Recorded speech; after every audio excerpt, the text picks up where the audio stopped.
प्रगट दिन असा असावा. मी प्रत्येक स्वामी भक्तांना विनंती करेन, त्या दिवशी कोणती प्रार्थना करायची, त्या दिवशी मठात गेल्यावर काय करायचं. स्वामींच्या प्रगट दिनी मी प्रत्येक स्वामी भक्तांना विनंती करेन, जे जिथे असतील, तुमच्या घरी स्वामींची छोटीशी मूर्ती असेल, स्वामींचा फोटो असेल, किंवा तुम्हाला मठात जायचं असेल तर आपण एक छोटंसं श्रीफळ घेऊन जायचं, नारळ त्यांच्या चरणी अर्पण करायचा आणि एक छोटीशी प्रार्थना करावी. सगळ्या स्वामी भक्तांनी प्रार्थना करावी त्यांच्या भावी आयुष्यासाठी आणि त्यांच्या आजूबाजूच्या लोकांच्या भावी आयुष्यासाठी ही कशी प्रेरणादायी आणि व्यवस्थित असेल. पहिलं वाक्य हे म्हणायचंय, प्रचंड शक्तीनिशी माझ्या पाठीशी उभे राहा. तुमच्याशिवाय ना मला कोण नाहीये की जे काही कठीण प्रसंग आयुष्यामध्ये येत आहेत ना, त्या कठीण प्रसंगांना सामोरं जाण्याची ताकद माझ्यात निर्माण करा. हे प्रखरपणे बोला मनापासून, या कठीण प्रसंगांना सामोरं जाण्याची ताकद माझ्यामध्ये निर्माण करा. हे जे काही सुंदर डोळे तुम्ही मला दिले की या सुंदर डोळ्यांनी मी सुंदर आयुष्य, सुंदर जग बघू शकतो, या सुंदर डोळ्यांनी मला लोकांचं चांगलं होताना सुद्धा बघण्याची ताकद निर्माण करा. ती क्षमता माझ्यात तयार करा. स्वामी,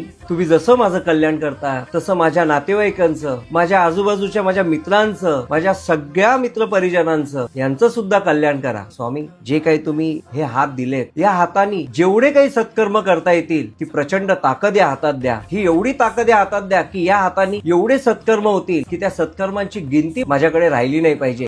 ही माझ्यामध्ये ताकद द्या. ही स्वामींचरणी आपण प्रार्थना करूया आणि हा प्रगट दिन साजरा करूया. आणि प्रगट दिन हा एक उत्सवासारखा आहे. स्वामी भक्तांसाठी हा एक उत्सव आहे आणि या उत्सवामध्ये आपण नामस्मरणाने, मंत्रोच्चाराने आणि साधनेने, स्वामींच्या नामस्मरणाने स्वतः न्हावून घ्या. दिवसभर जरी तुम्ही नामस्मरण केलं 2-4 तास, 5 तास, 6 तास तरी चालेल, हरकत नाही. 3 तास पिक्चर बघायला जातो ना, कॉन्सन्ट्रेट करतो ना, तसं 3 तास नामस्मरण करा. बघा अनुभूती काय येईल ते. आपण पिकनिकला जातो ना, तो सकाळपासून संध्याकाळपर्यंत समुद्र किनाऱ्यावर असतो. मग असं समजा की एक पिकनिक स्वामींच्या मठामध्ये, स्वामींच्या नामस्मरणामध्ये. प्रगट दिन असा असावा.